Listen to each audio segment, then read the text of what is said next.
बिस्मिल्लाहिर्रहमानिर्रहीम अस्सलाम वालेकुम। कैसे हैं नाज़रीन, उम्मीद करता हूँ कि आप सब खैरियत से होंगे। मेरा नाम है मोहम्मद उस्मान।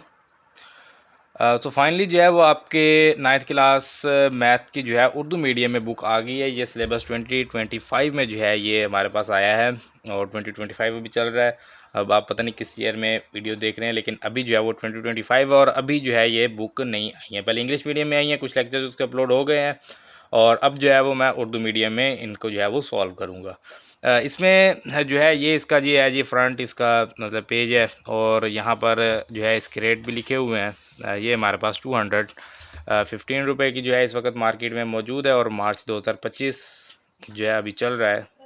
और अभी जो है वो मैं लेके आया, अभी न्यू अभी आई थी मार्केट में, तो फ़ौरन मैं ले आया। मैंने कहा कि जी स्टूडेंट को स्टार्ट करवानी है। एडिशन अव्वल है, अव्वल तादाद 10,000 अभी फ़िलहाल बनी है बुक्स।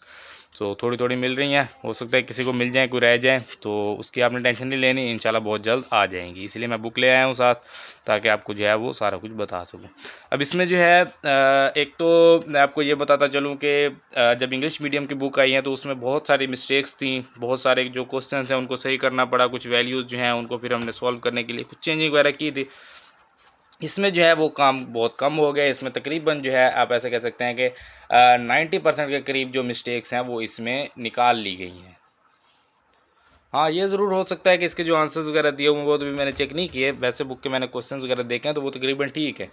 और इसमें आपके लिए एक और भी मज़े की बात यह है कि इसमें जो है वो अब आपके पास जो मसले होते हैं जिनको थ्योरम कहा जाता है इंग्लिश में और उर्दू में आप इसको मसले कहते हैं, वो पहले आता था 8 नंबर का मसला जो है वो 5 मसले होते थे 9th क्लास में, वो आपको करने होते थे।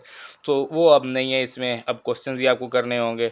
और इसके अलावा जो बहुत ज़्यादा कंसेप्चुअल क्वेश्चन होते थे वो भी इसमें से निकाल दिए गए हैं। अब सिंपल सिंपल सा आपका सारा सिलेबस है और इसमें जो है वो बहुत सारी चीज़ें जो है वो सेकंड ईयर से ली गई हैं। सेकंड ईयर की वो चीज़ें जो बहुत आसान है, बहुत सिंपल है, कुछ ग्राफ्स वगैरह है। इसका यूनिट नंबर जो 5 है, यहाँ से अगर मैं आपको दिखाऊं तो ये यूनिट नंबर 5 जो है ये बिल्कुल जो है वो सेकंड ईयर का यूनिट नंबर 5 है। तो कुछ भी जो है इसमें ख़ास सी चेंजिंग है नहीं।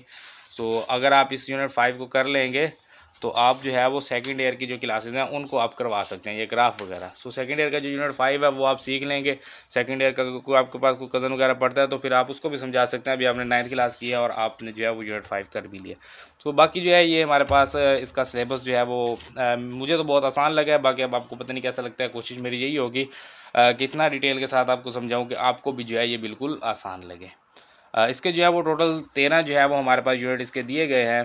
तो आज हमने यूनिट नंबर 1 जो है जिसका नाम है हकीकी आदात, ये आज हमने स्टार्ट करने से एक्सरसाइज 1.1 सॉल्व करेंगे। इसका कुछ तारुफ वगैरह दिया हुआ उसको देख लेते हैं जी। हकीकी आदात का तारुफ है, ये कुछ हकीकी आदात है, इनको जो है वो मुख्तलिफ जो है वो ज़मानों में जो है वो लिखा गया है कि पहले इस तरह लिखे जाते थे, फिर ये फॉर्म आ गई, फिर इसकी ये फॉर्म आ गई। तो वही जो है यहाँ से अगर आप देखेंगे तो इनको जो है वो आगे मतलब कि आहिस्ता आहिस्ता जो है वो इनको जब अपग्रेड किया जाता है, या आप इसको कह सकते हैं कि ये आप यहाँ पर देख लें कि ये कब 1945 कबल मसीह, यानी कि मसीह से, यानी कि ये जो हज़रत ईसा अलैहिस्सलाम से पहले जो डेट होती थी। तो अब तो ये ईस्वी है ना, ये जो हम काउंट कर रहे हैं 2025 है, 2024 है, ये सारे ईस्वी है। लेकिन इससे पहले की बात करें कि ये तब थी, ये गिनती जो है वो निकाली गई हैं। सो पहले इस तरह से भी लिखी जाती थी, ये भी गिनती होती थी। तो वही है यहाँ पर, इसमें अब एग्ज़ाम्स के लिहाज से कुछ भी नहीं है, बस वैसे नॉलेज के लिए बताया गया है। ये भी एक फॉर्म थी, हिंदुस्तानिया ने ये निकाली है जी, 500 था 1200 ईस्वी में ये चली है जी। सिफर का तस्वुर भी पेश किया गया, इसको आप पढ़ लेंगे, बस इसमें ज़्यादा नहीं है। फिर ये अरबों में आया है जी, 800 से 1500 ईस्वी में यूरोप में अरबी आदाद जो है 0 से 9 तक मुतारफ़ करवाए गए हैं। ये जो हम उर्दू पढ़ रहे हैं, ये सॉरी मैथ्स जो पढ़ रहे हैं अब, ये नंबर्स, तो ये तब मुतारफ़ करवाए गए। तो ये सारा कुछ जो है ये आप देख लेंगे। और जो जदीद दौर है वो फिर 1700 में जो है वो बाकी ये सास का निज़ाम और सोना का निज़ाम, और ये मतलब कि जो है वो उसके बाद जो लिए गए हैं फिर ये हकीकी आदाद वगैरह वगैरह, तो ये सारा कुछ बाद में आया है। सो अभी जो है वो हमने अपनी एक्सरसाइज जो है वो स्टार्ट करी। ये मैंने बेसिक्स आपको जो है वो बता दिया है, इसको आप इंट्रो कह लेंगे कि अभी जो है वो हमने एक्सरसाइज जो है वो स्टार्ट करनी है। तो इसके अगर हम क्वेश्चन नंबर 1 को देखें, एक्सरसाइज 1.1 है हमारे पास। तो मेरी कोशिश होगी कि जिस क्वेश्चन को हम सॉल्व करेंगे उसी क्वेश्चन के हिसाब से हम उसका कंसेप्ट देख लेंगे। ऐसा नहीं करते कि पहले पूरी एक्सरसाइज को मैं आपको समझाने लग जाऊँ कि इस क्वेश्चन में क्या होगा, इसमें क्या होगा, इसमें क्या होगा, देन हम क्वेश्चन को सॉल्व करें, तो वो बहुत सारी जो है वो कन्फ्यूजन वगैरह हो जाती है। तो हम ऐसा करेंगे कि हमें कहा गया है कि पहले क्वेश्चन में 10 जेल में से हर एक को नातिक या गैर नातिक अदाद के तौर पर शनाख्त करें। तो हमने हर एक को या नातिक या गैर नातिक जो है वो बताना है, शनाख्त करनी है। तो सबसे पहले तो हमें ये देखना होगा कि नातिक या गैर नातिक कहा किसको जाता है। उसके बाद जैसे अगला क्वेश्चन होगा उसको देख लेंगे, फिर उससे अगले क्वेश्चन को देख लेंगे, तो उस हिसाब से हम चलेंगे। तो अभी फ़िलहाल नातिक और गैर नातिक को समझ लेते हैं। नातिक और गैर नातिक को समझने के लिए सबसे पहले आपको समझने होंगे हकीकी अदाद। अब हकीकी अदाद कौन से होते हैं? हकीकी अदाद मतलब कि जिनको आप लिख सकें, पढ़ सकें मैथ्स में, वो हकीकी अदाद है। कोई भी हो वो, उसको आप क्या कहेंगे? वो हकीकी अदाद है। कोई भी हो, आप जिस फॉर्म में मर्जी लिख दें वो हकीकी अदाद होगा। इसकी एग्जांपल्स भी नहीं दे सकते। अगर मैं वैसे अगर कहना चाहूँ तो मैं यहाँ पर लिख देता हूँ स्केयर जज़र रूट 11, तो ये हकीकी अदाद है। इनकी ये एक फॉर्म है, एक लिख दिया, ये हकीकी अदाद है। ई लिख दिया है, ये हकीकी अदाद है। ई हकीकी अदाद क्यों है? क्योंकि ई की एक वैल्यू होती है। आप कैलकुलेटर पर एंटी लॉग जो है वो नेचुरल लॉग का अगर आप एंटी लॉग लेंगे तो वो ई होता है, और उसकी वैल्यू अभी मैं आपको वैसे दिखा देता हूँ यहाँ से। ये जो है ये सॉरी, ये आप यहाँ से अगर देखेंगे ना तो ये पाई है और पाई के साथ ई है। तो शिफ्ट के साथ इसको प्रेस करेंगे तो पाई, और अल्फ़ाबेट के साथ इसको प्रेस करेंगे तो ई आ जाएगा। तो ये ई आ गया, ई की वैल्यू आपको मिल जाएगी 2.178। इसी तरह से पाई की वैल्यू होती है यहाँ पर, वो भी आपको मिल जाएगी 3.1415। अब तो ये जो है ये हमारे पास इनको कहा जाता है कि ये हमारे पास हकीकी अदाद। तो कोई भी हो, बस कोई जिसकी वैल्यू पता हो या कोई भी इस तरह से, उसको हकीकी अदाद कहा जाता है। हकीकी अदाद के बाद होते हैं जी दो अदाद। एक होता है नातिक अदाद, एक होते हैं गैर नातिक अदाद। अब नातिक कौन से होते हैं, गैर नातिक कौन से होते हैं, उसके लिए आपको समझना होगा मुख्ततिम और मतवाली। इसी तरह से गैर मुख्ततिम और गैर मतवाली। अब सबसे पहले हम बात कर लेते हैं जी मुख्ततिम की। मुख्ततिम क्या होते हैं? ऐसी वैल्यूज़, ऐसे नंबर्स जिनका एंड पॉइंट होता है, जो एंड हो जाते हैं, उनको कहा जाता है कि ये मुख्ततिम है। मिसाल के तौर पर मैं यहाँ पर लिखता हूँ 4.13556, बस ये मैंने लिख दिया। तो ये क्या हो गया? ये यहाँ पर एंड हो गया। अब ये एंड हो गया है तो ये क्या है? ये मुख्ततिम है। और अगर इस तरह से मैं इसके आगे इशारिया मतलब ये डॉट लगा देता हूँ तो इसका मतलब क्या है कि ये एंड नहीं हो रहा। अब ये क्या है? ये अप टू सो ऑन चलता जा रहा है। तो अब ये क्या होगा? अब ये गैर मुख्ततिम हो जाएगा। मुख्ततिम मतलब ख़त्म हो जाए, गैर मुख्ततिम मतलब ख़त्म ना हो। तो इसको जो है वो टर्मिनेटिंग और नॉन टर्मिनेटिंग कहा जाता है इंग्लिश मीडियम। अगर कोई इंग्लिश मीडियम पहले पढ़ के आया, उर्दू मीडियम है, तो टर्मिनेटिंग और नॉन टर्मिनेटिंग जिसको आप कहते हैं। तो ये है जी मुख्ततिम और गैर मुख्ततिम। मुख्ततिम का मतलब ख़त्म हो जाए, गैर मुख्ततिम ख़त्म ना हो। इसकी समझ आ गई। अब चलते हैं जी मतवाली पर। मतवाली क्या होते हैं? जो रिपीट हो रहे हो, बार बार दोहराए जा रहे हो। जैसे मिसाल के तौर पर मैं यहाँ पर लिखता हूँ 4.131313 और ये चलते जा रहे हैं। तो अब ये क्या है? अब ये हमारे पास मतवाली हैं। मतवाली मतलब कि चलते जा रहे हैं। अब इसकी एक और फॉर्म भी हो सकती है। ये क्या है जी? मतवाली है और क्या है? गैर मुख्ततिम है। गैर मुख्ततिम क्यों? क्योंकि ये चलता जा रहा है। और मतवाली क्यों? क्योंकि ये दोहराया जा रहा है। अगर मैं इसके ये जो डॉट्स हैं इनको मैं ख़त्म कर देता हूँ तो अब ये क्या हो गया? अब ये मुख्ततिम भी है और मतवाली भी है। मुख्ततिम क्यों है? क्योंकि ख़त्म हो गया। मतवाली क्यों है? क्योंकि रिपीट हो रहा है। तो दो ही चीज़ें इसमें आपको समझनी होगी, मुख्ततिम क्या होता है और मतवाली क्या होता है। तो अब हम यहाँ पर आ जाते हैं, मुख्ततिम कसरे इशारिया हो या गैर मुख्ततिम हो लेकिन मतवाली हो। अब ये भी हो सकता है मुख्ततिम हो और इसके साथ क्या हो? मतवाली हो। एक फॉर्म ये आ गई, तीन फॉर्म हो गई। यानी कि मुख्ततिम हो या मुख्ततिम हो और मतवाली हो, या गैर मुख्ततिम हो और मतवाली हो। तो मतवाली होना ज़रूरी है या मुख्ततिम, इन दोनों में से अगर कोई एक भी फॉर्म जो है वो पूरी हो रही है मुख्ततिम और मतवाली में से, तो वो क्या होगी? वो हमारे पास नातिक अदाद होंगे। उनको कहा जाता है नातिक अदाद। उसके बाद आ जाते हैं हम गैर नातिक पे। गैर नातिक ऐसे होते हैं जो ना तो मुख्ततिम होते हैं और ना ही मतवाली होती हैं। यानी कि ना तो उनका कोई एंड पॉइंट है और ना ही वो जो है वो दोहराए जा रहे हैं। जैसे ये मैंने एक मिसाल दी, तो ये क्या है? ये अब एंड नहीं हो रहे, तो मुख्ततिम तो नहीं है और इनमें कोई दोहराया भी नहीं जा रहा। तो ये क्या है कि ये मतवाली भी नहीं है। तो इस तरह की अगर कोई सिचुएशन आ जाएगी तो वो हमारे पास गैर नातिक अदाद कहलाएंगे। अब इसकी थोड़ी सी मिसाल देख लेते हैं। अब गैर नातिक में कौन सी? एक तो मैंने ये मिसाल दे दी। इसके अलावा मैं यहाँ पर लिख देता हूँ 3.1537, ये आ गया मुख्ततिम, तो इसमें आ जाएगा। अब मैंने इसको कर दिया अप टू सो ऑन, यानी कि ये चलता जा रहा है। अब ये क्या हो गया? गैर मुख्ततिम हो गया और गैर मतवाली क्योंकि दोहराए नहीं जा रहे। तो ये अब इसकी फॉर्म आ गई है। इसके अलावा कुछ वैल्यूज़ और, जैसा कि ई, इसी में आता है, क्योंकि ई की वैल्यू जो है अगर इसके अलावा सॉरी पाई, चले पहले बात कर लेते हैं पाई की वैल्यू यहाँ पर लिखी हुई। तो ये पाई की वैल्यू है, क्या है कि ये इसका एंड पॉइंट नहीं है, वैसे बस लिख दिया कैलकुलेटर, क्योंकि यहीं तक आंसर देते हैं, इसमें से इतने डिजिट्स आते हैं।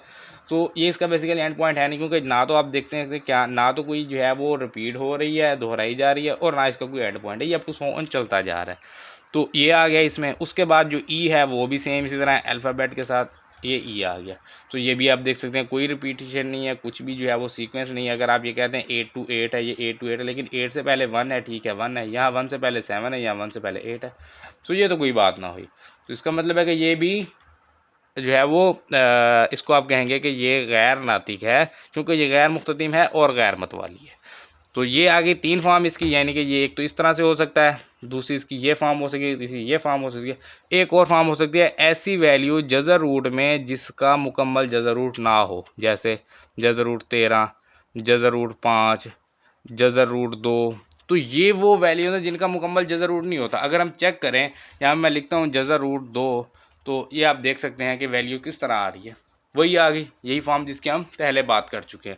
सो ये जो वैल्यूज़ हैं, यानी कि वो वैल्यू जो मुकम्मल जज़र रूट जिसका ना हो, पाई आ जाए, ई आ जाए, या ऐसी वैल्यू जो ना तो मतवाली हो और ना ही वो मुख्ततम हो, यानी कि वो गैर मुख्ततम और गैर मतवाली होनी चाहिए, तो वो सारी जो हैं चीज़ें आ जाती हैं गैर नातिक अदाद में। अब जो नातिक अदाद होते हैं उनको आप लिख सकते हैं पी बटा क्यू में, यानी कि अगर मैं कह देता हूँ 4 है, तो 4 को हम लिख सकते हैं 4/1, यानी कि 4/1 हम इसको लिख सकते हैं। तो ये क्या हो गया, ये पी बटा क्यू की फॉर्म इसको कहा जाता है। अब इसमें अपने एक बात याद रखनी है कि क्यू जो है वो कभी भी जो है वो इसमें सिफर नहीं होगा, ना इसमें होगा ना इसमें। इसमें तो वैसे ये फॉर्म होती नहीं है, ये तो सिर्फ नातिक के लिए होती है, गैर नातिक के लिए तो कोई फॉर्म नहीं होती, बस वो ऐसे ही है। नातिक के लिए होती है पी बटा क्यू। पी बटा क्यू जो है, इसमें क्यू जो है ये कभी भी सिफर नहीं होगा, क्योंकि अगर आप किसी भी वैल्यू को 0 से तकसीम करेंगे, जैसे ये मैंने लिखा 5, इसको मैं तकसीम कर देता हूँ 0 से, ये मैंने 0 लिख दिया, अब मैं इक्वल प्रेस करूँगा तो ये देखें ये सॉल्व नहीं हो सकता, इसको इनफाइनाइट कहते हैं, तो ये सॉल्व नहीं हो सकता। क्यू 0 नहीं होना चाहिए, पी की कोई भी वैल्यू होगी पी ओवर क्यू, और पी ओवर क्यू कहाँ से होने चाहिए, ये आपके पास जो है वो बिलोंग करते हो, इसको आप कहेंगे कि जो आपके पास इंटीजर्स होते हैं, इंटीजर्स को उर्दू ज़ुबान में सही अदाद कहा जाता है। यानी कि सही अदाद वो अदाद होते हैं जो 0 से स्टार्ट होते हैं और उसमें +-1, +-2, +-3 अप टू सो ऑन ये चलते जाते हैं, ये होते हैं हमारे पास इंटीजर्स।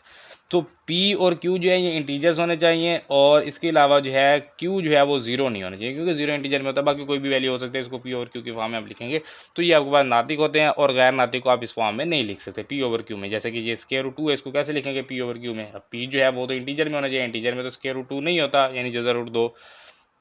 इस तरह पाई भी नहीं है, ई भी नहीं है, और इनको भी आप नहीं लिख सकते।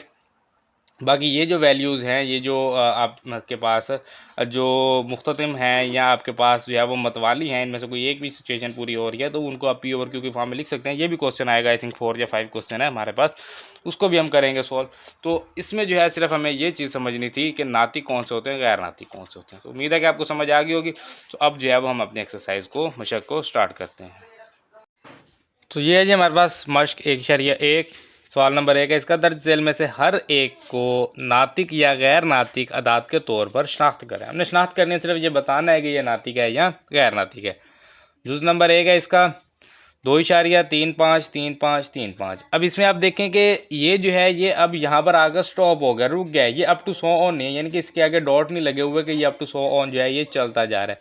तो इसका मतलब क्या हुआ कि ये मुख्ततम है, यानी कि ये ख़त्म हो गया है। तो और दूसरी बात इसमें यह है कि ये मतवाली भी है, क्योंकि 3-5 जो है वो दोहराया जा रहा है। तो इन दोनों में से अगर एक भी शर्त पूरी होगी तो ये नातिक है, अगर मतवाली हो जाए या मुख्ततम हो जाए तो नातिक है, दोनों हो जाएंगे तो फिर तो ये बिल्कुल ही नातिक हो गया ना।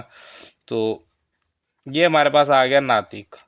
और अगर दोनों जो है वो साबित नहीं होंगी तो फिर जो है वो गैर नातिक होगा। जिस तरह ये 0.6 के ऊपर है बार, बार का मतलब क्या होता है कि ये हमारे पास 0.6 और अप टू सो ऑन चलता जा रहा है, यानी कि ये 6 जो है ये रिपीट हो रहा है, दोहराया जा रहा है। इसका मतलब क्या है, एक तो ये हो गया गैर मुख्ततम, क्योंकि ये ख़त्म तो नहीं हो रहा, ख़त्म नहीं हो रहा, लेकिन क्या है कि ये मतवाली ज़रूर है, क्योंकि ये दोहराया जा रहा है। 6 जो है बार बार दोहराया जाता है, इसमें 6 जो है वो मतवाली है। तो इसका मतलब क्या होगा कि ये हमारे पास नातिक है, क्योंकि मतवाली है। उसके बाद जुज़ नंबर 3 है जी 2.236067। तो इसमें क्या है कि ये अप टू 100 ऑन है, यानी ये चलता जा रहा है। अब इसका मतलब क्या है, तो ये ना तो ये मतवाली तो नहीं है, क्योंकि 2 3 6 0 6 7 कुछ भी जो है दोहराया नहीं जा रहा। तो उसके बाद क्या है कि हमारे पास ये मुख्ततम भी नहीं है, क्योंकि ये 100 ऑन है, दोनों शर्तें ही पूरी नहीं हुई, तो फिर ये गैर नातिक होगा, गैर नातिक। उसके बाद आ जाए जी जुज़ नंबर 4 पे, जज़र रूट या जज़रुल मुरब्बा है 7 का। तो जज़रुल मुरब्बा 7 का या जज़र रूट 7 का तो नहीं होता, क्योंकि अगर लेंगे तो 2 इशारे कुछ आ जाएगा, इशारिया में आएगा, और जो है ये अप टू 100 ऑन होगा, रुकेगा भी नहीं। तो ये गैर नातिक है। मैंने आपको पहले भी जो है इसकी 4 जो चीज़ें हैं वो 4 फॉर्म इसकी मैं बताई थी, उसी में से एक फॉर्म है ये जज़र रूट की, एक ये आ गई, और 2 भी हम आगे भी इसको पढ़ेंगे। तो ये गैर नातिक आ गया। उसके बाद आ जाए जी ई क्या है, ई उन्हीं 4 में से एक है, गैर नातिक, और पाई भी उन्हीं में से है। ई पाई जज़र रूट, 3 चीज़ें ये हो गई। और उसके बाद जो चौथी चीज़ है वो हमारे पास ये है कि ना वो नातिक हो और ना सॉरी ना वो मतवाली हो और ना वो मुख्ततम हो, तो ये होते हैं गैर नातिक। इसी तरह से ये पाई आ गया, तो पाई भी वही आ गया जी, ई की तरह ही है ये भी, इसको भी गैर नातिक कहेंगे कि ये भी गैर नातिक है, अभी हमने इसकी बात की। उसके बाद 5 जमा जज़र रूट 11। अब 11 का जज़र रूट जिस तरह 7 का नहीं होता, 11 का भी नहीं होता, 5 का भी नहीं होता, 2 का, 13 का, तो जितने भी ये मुफरिद अदाद होते हैं इनका जज़र रूट नहीं होता। तो ये क्या हो जाएगा, हमारे पास इशारिया में आ जाएगा। तो इसमें जो है ये हमारे पास इसके अलावा जो है इसके अलावा भी कुछ चीज़ें हैं, जैसे 15 का भी नहीं होता, 12 का भी नहीं होता, तो सिर्फ किसका होता है, 4 का, 9 का, फिर उसके बाद 16, 25, 36, 49, 64 इनका होता है। बाकी इनमें से किसी का भी नहीं होता। सभी के लिए एक ही जो है आंसर रहेगा कि ये जो है ये हमारे पास गैर नातिक है, क्योंकि 5 में जब पूरी वैल्यू आ ही नहीं रही, नातिक वैल्यू आ ही नहीं रही, तो उसको 5 में हम जमा कैसे करेंगे, नहीं कर सकते। उसके बाद आ गए जज़र रूट 3 जमा जज़र रूट 13, तो वही बात आ गई फिर, 3 13 दोनों का ही जज़र रूट नहीं होता, गैर नातिक है। उसके बाद आ जाएंगे 15/4, तो ये किसकी फॉर्म में, ये पी ओवर क्यू की फॉर्म में इस शर्त को पूरा कर रहा है। पी ओवर क्यू की फॉर्म में होना चाहिए, और ये दोनों जो है वो सही आदाद में से होने चाहिए, यानी कि 0 जमा -1 जमा -2 जमा -3 में से होने चाहिए, यानी अप टू 100 ऑन इन्हीं में से होनी चाहिए। तो 15 भी इन्हीं में से और 4 भी इन्हीं में से है, तो ठीक है, दोनों ही ठीक है। तो ये हमारे पास क्या होगा कि ये हमारे पास नातिक होगा। उसके बाद ये वैल्यू है जी 10, जुज़ नंबर 10 है, 2 माइनस जज़र रूट 2, 2 जमा जज़र रूट 2। इसको पहले जो है वो हम हल करेंगे। हल कैसे करेंगे, आपने एक फार्मूला किया था A square minus B square, 8वीं क्लास में आपने किया हुआ है, ए जमा B into A minus B.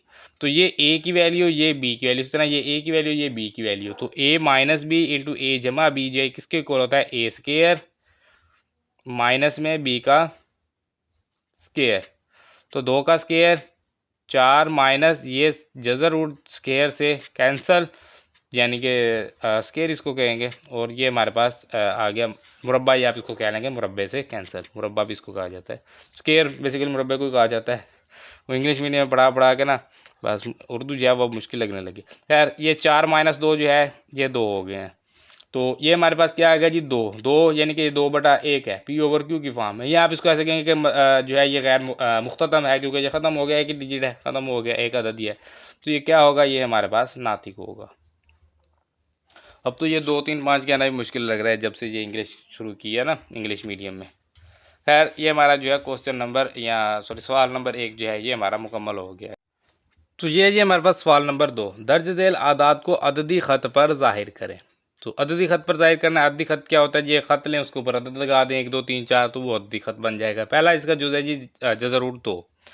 अब ये हमारे पास है जी अददी ख़त, इसके ऊपर हमने ज़ाहिर करना है, यहाँ पर कोई भी एक पॉइंट ले लें, उसको आप कह दें कि ये है जी 0। अब इससे बराबर सफ़र पर जो है वो आपने जो है वो पॉइंट लेने हैं, आपने नुक्ते लगाने हैं। जैसे मैं इसको ले लेता हूँ, यहाँ पर चलें, मैं इसको ले लेता हूँ जी 7 पे, ठीक है, बराबर सफ़र रखना है ना, तो मैं यहाँ पर 7 के बाद 5 पे लगा देता हूँ, 5 के बाद मैं 3 पे लगा देता हूँ, इसी तरह से इधर 7 के बाद 9 पे, और 9 के बाद जो है वो 11 पे आ जाएगा। तो 2 2 का मैंने डिस्टेंस रखा, यहाँ से भी 2 फिर 2 फिर 2 फिर 2, ये सारे डिस्टेंस। इसी तरह से एक जो है वो आपने ऊपर की तरफ लगा लेना है, उतने ही डिस्टेंस पर लगाना। आपने कहाँ पर है, वो आपने लगाना है 1 के ऊपर। ये चले इसको पहले हम लिख लेते हैं, ये हमारे पास है जी 1 2, ये -1 -2। ये लगाने के बाद ना इसको जो है वो हम अब इसको थोड़ा समझ लेते हैं कि 1 के ऊपर चलें क्यों लगाना है। ये हमारे पास वैल्यू क्या है जी, जज़र रूट 2। इसको आप कैलकुलेटर पर सॉल्व करें, जज़र रूट 2 लिखें आप कैलकुलेटर के ऊपर। ये हमारे पास आ गया जी 1.4142, इसको लिखेंगे जी एक जज़र रूट 2 जो इक्वल है 1.4142। अब इसमें आपने ये देखना है कि ये किसके करीब है, क्या ये 1 के करीब है, क्या ये 2 के करीब है, या किसके करीब। जैसे ये अब आप देख सकते हैं 1.4 है। तो अगर होता है 1.5 या इससे ऊपर तो हम कहते हैं कि ये 2 के करीब है। अब क्योंकि ये 1.5 से लेस है, 5 से लेस है ना, 4 कम है 5 से, तो ये किसके करीब है, हम इसको कह देते हैं जो कि 1 के करीब है। 1 के करीब है ना ये, तो ये जो है ये 1 के करीब है। तो यहाँ से जो है वो हम जाएंगे 1 पर, 1 के करीब है ना, तो यहाँ से जाएंगे 1 पर और 1 से ऊपर भी 1 पर जाएंगे। अब देखें यहाँ से हम 1 पर गए, 1 से ऊपर भी हमने 1 पर जाना है। तो अगर जो है वो हमारे पास 2 होगा तो हम 1 से ऊपर 1, फिर उससे ऊपर फिर 1, तो इस तरह से जो है वो हम इसको लेके चलेंगे। अभी जो है ये आप देख सकते हैं उतने ही, यानी कि ये 2 का फ़र्क रख के जो है मैंने ये लगाया, तो इसको जो है वो हम यहाँ पर मिला देते हैं। चलें जी, तो ये आप देख सकते हैं यहाँ से लेके यहाँ तक जब मैं आया तो ये कितना सफ़ा था 1, यहाँ से लेके यहाँ तक गया तो ये कितना था 1। अब क्या करते हैं कि हम इनको जो है वो हम मिला देते हैं आपस में। तो ये जो है ये इनको हमने आपस में मिला दिया है। अब ये जो है इनको आप नाम दे लें कि एक पॉइंट ये है, इसको आप ए कह दें, इस जगह को आप कहते हैं बी। यहाँ पर अगर आप देखें ना तो ये 90 डिग्री का एंगल बन रहा है। तो ये कायमा जाविया मुसल्लस है जिसका जो एक एंगल है वो 90 डिग्री का होता है, एक जाविया उसका 90 डिग्री का होता है। इसके लिए आपने मसला फिसागोरस आपने पहले पढ़ा हुआ है, या आप उसको पाइथागोरस थ्योरम कहेंगे अगर आपने इंग्लिश मीडियम की है तो वो मसला फिसागोरस जो है वो हमें क्या कहता है कि जो हमारे पास एक कोई भी मुसल्लस हो, कायमा जाविया मुसल्लस, जिसका एक जाविया जो है वो 90 डिग्री का हो, तो उसकी जो हमारे पास वितर की लंबाई होती है उसका मुरब्बा, यानी कि वितर क्या है हमारे पास ओ बी का मुरब्बा जो है ये किसके इक्वल होगा, ये ओ ए का मुरब्बा और जमा ए से बी का मुरब्बा। तो वितर की जो लंबाई होती है उसका मुरब्बा जो है वो हमारे पास जो है अमूद और कायदा के मुरब्बे के यानी कि उनके जमा के मुरब्बे के बराबर होता है। तो ये फार्मूला आपने किया हुआ है, इसको आपने C square is equal to A square जमा बी स्क्वायर में आपने इसको किया था। तो वही हमने बात की कि एक हमारे पास कायमा जाविया मुसल्लस है, उसकी जो हमारे पास वितर है ओ बी, उसका मुरब्बा जो है वो उसका कायदा ओ ए और अमूद ए बी के मुरब्बे के जमा के बराबर है। अब वैल्यूज़ जो है वो हम यहाँ पर पुट करेंगे जी। ये हमारे पास ओ बी जो है ये ओ बी ही रहेगा क्योंकि इसकी वैल्यू यहाँ से यहाँ तक 1 है, इसकी वैल्यू यहाँ से यहाँ तक कितनी है 1 है, इसकी वैल्यू हमने जो है वो फाइंड करनी है। तो ये हमारे पास ओ बी ही रहेगा, इसका स्केयर, ओ ए की वैल्यू 1 का स्केयर जमा ए बी की वैल्यू 1 का स्केयर, दोनों तरफ जज़र रूट लेंगे। ये ओ बी का स्केयर और इसका आ गया जज़र रूट बराबर 1 का स्केयर 1 जमा 1 का स्केयर 1, और इसके ऊपर भी जज़र रूट, दोनों तरफ जज़र रूट ले लिया। ओ बी का स्केयर जो है ये जज़र रूट से ख़त्म, O B is equal to जज़र रूट 1 जमा 1 2। तो इसका मतलब है कि ओ से लेके बी तक जो टोटल लंबाई है वो कितनी है, जज़र रूट 2। और जज़र रूट 2 जो है वो हमने जो है वो शो करवाना है, किसके ऊपर ज़ाहिर करना है, वो हमने अददी ख़त पर, या आप इसको नंबर लाइन कह सकते हैं, नंबर लाइन के ऊपर हमने शो करवा। तो ये है 0, ये है 1, ये है 2। हमें नहीं पता कि जज़र रूट 2 कहाँ पर है क्योंकि वो तो 1.4 है, 1.4 1 4 2 और चलता जा रहा है। तो हमें ये तो नहीं पता, चले हम 4 तक भी चलो बता देते हैं 10 फिर उसके बाद 1 है फिर 2, तो वो हमें नहीं पता। तो उसके लिए क्या करेंगे कि अब हमें ये पता है कि ओ से लेके बी तक जो लंबाई है वो कितनी है, वो है जी जज़र रूट 2। तो अगर ये लंबाई जज़र रूट 2 है तो हम इसको ऐसा करते हैं, हम यहाँ पर प्रकार को यूज़ करेंगे, यहाँ से इसको आप ओपन करेंगे, यहाँ पर रखेंगे 0 पे, यहाँ ओ इसको आप कह देंगे और इसको आप लेके जाएंगे बी तक। तो ये जो है ये मैं बी तक इसको ले गया। अब मैं ये कह सकता हूँ कि ये जो साइज़ है ये जज़र रूट 2 का साइज़ है, ये कन्फर्म है क्योंकि ये ओ से बी तक जज़र रूट 2 हमने मैथ से सॉल्व किया और ये आप देख सकते हैं कि ये इसके बराबर है। तो मैं इसको यहाँ पर रखूँगा ओ पर, और ओ से मैं इसको यहाँ पर इस तरह से घुमाना शुरू करूँगा, यहाँ से इसको आप इस तरह से लेते जाएंगे, यहाँ तक इसको आप इस तरह से ले आएंगे। तो अब ये जो आपके पास पॉइंट आया है यहाँ पर, ये जो आपके पास पॉइंट आया है ये कितना है, ये जज़र रूट 2 है। तो यही तो हमने फाइंड करना था कि जज़र रूट 2 जब हमने इसके ऊपर शो करवाना था, वो हमें नहीं पता था कहाँ पर आ रहा है। तो वो हमने यहाँ से 1 लिया, ये भी 1 लिया, हमने इसको चेक किया कि ये अब यहाँ से यहाँ तक जो है ये जज़र रूट 2 के इक्वल है। तो वही डिस्टेंस हमने प्रकार की मदद से यहाँ पर लगा दिया। तो ये हमारा जो है जुज़ नंबर 1 मुकम्मल हो गया है। अब ये है जी हमारे पास इसका जुज़ नंबर 2, इसमें हमें दिया गया है जज़र रूट 3। इसको हमने जो है वो नंबर लाइन के ऊपर या अददी ख़त के ऊपर ज़ाहिर करवाना है। सबसे पहले तो जज़र रूट 3 की जो वैल्यू है वो चेक कर लें जी कितनी होती है। जज़र रूट 3 आप कैलकुलेटर पर लिखेंगे, ये आपको वैल्यू देगा 1.7320508088 यानी कि 1.732 है। तो मैं इसको लिख लेता हूँ 1.732। अब ये एक इशारिया के बाद क्या है 7, तो ये अब 1 के करीब तो नहीं है, तो ये किसके करीब होगा, ये 2 के करीब होगा, जो कि 2 के करीब है। अब ये किसके करीब आ गया, ये 2 के करीब आ गया है। पहले 1 के करीब था, अब हमारे पास ये 2 के करीब है।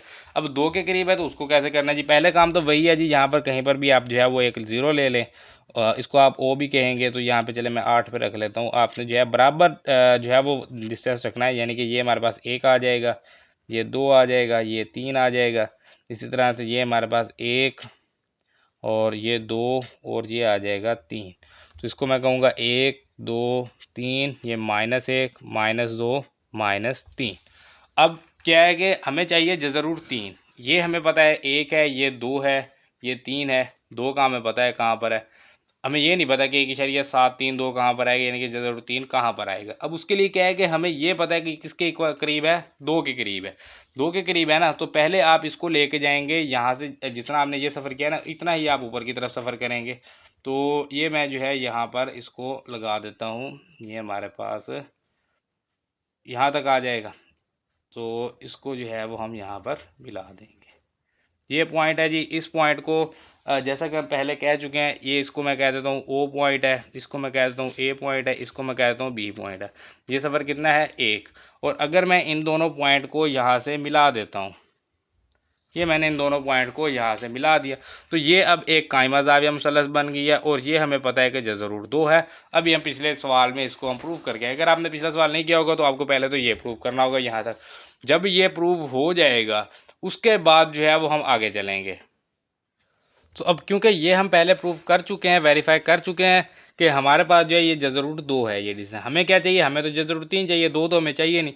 तो इस पॉइंट बी से दोबारा एक जो है वो आप 90 डिग्री के एंगल पर अमूद जो है वो ड्रॉ करेंगे। अमूद जो है वो उसका एंगल हमेशा, उसका जाविया जो है वो हमेशा 90 डिग्री का होता है। अब उसके लिए या तो आप जो है वो डी को भी यूज़ कर सकते हैं, जिसको हम प्रोटेक्टर कहते हैं, या जो आपके पास एक ज्योमेट्री में आपको स्केल दिया जाता है पिस्टल टाइप, इसको भी आप यूज़ कर सकते हैं, क्योंकि ये हमेशा 90 डिग्री का होता है। तो इसको इस तरह से इसके ऊपर रखेंगे, और ये यहाँ से मैंने इसको जो है इसके ऊपर रखा, बिल्कुल आप जो है इसको स्ट्रेट लाइन के साथ इसको आप रखेंगे। उसके बाद जो है वो आप यहाँ से इधर कोई भी आप एक डॉट लगा लें थोड़ा सा डिस्टेंस पर। तो अब हमें ये पता है कि ये 90 डिग्री है। अब हम इस स्केल को लेंगे और हमने कितना डिस्टेंस करना है, जितना यहाँ से यहाँ तक है, यानी जितना 1 का डिस्टेंस है उतना ही हमने यहाँ पर करना है। तो यहाँ पर जो है ये हमारे पास 8 से हम जाएंगे 6 पर। तो ये जो पॉइंट है ये हमें मिल गया, इसको हम यहाँ से मिला देंगे, और इसी पॉइंट को जो है वो हम यहाँ पर ओ से भी मिला देंगे। ये काम करने के बाद अब इसको समझें जी, ये पॉइंट है ओ, ये पॉइंट है ए, और ये पॉइंट है हमारे पास बी। इस पॉइंट को आप कह दें कि ये पॉइंट सी है। ये डिस्टेंस कितना है, यहाँ से यहाँ तक 1, यहाँ से यहाँ तक 1, यहाँ से यहाँ तक 1, यहाँ से लेके यहाँ तक कितना है जज़रूर 2। ये डिस्टेंस अब कितना होगा इसको हम चेक कर लेते हैं। अब इसके लिए क्या है कि ये हमारे पास, अगर मैं यहाँ पर इसको इस तरह से करूँ, ये हमारे पास एक कायमा ज़ाविया मुसल्लस बन गई। इसको मैं ये इस तरह से आपके पास शो करवाता हूँ। अब ये आप देख सकते हैं कि ये हमारे पास क्या है, ये इसका कायदा है, ये अमूद है, और ये इसका वितर है। तो इसी को हम यूज़ करेंगे। ये जो हमारे पास मुसल्लस बनी है ना, ये अलग से, ये वाली इस मुसल्लस को आप छोड़ दें, अब ये मुसल्लस को इस्तेमाल करेंगे। अब यहाँ पर जो है वो हमें पता है कि क्या होता है, जो हमारे पास ओ सी जो है ये हमारे पास क्या है, वितर है। इसका जो मुरब्बा है वो ओ बी का मुरब्बा जमा बी सी का मुरब्बा।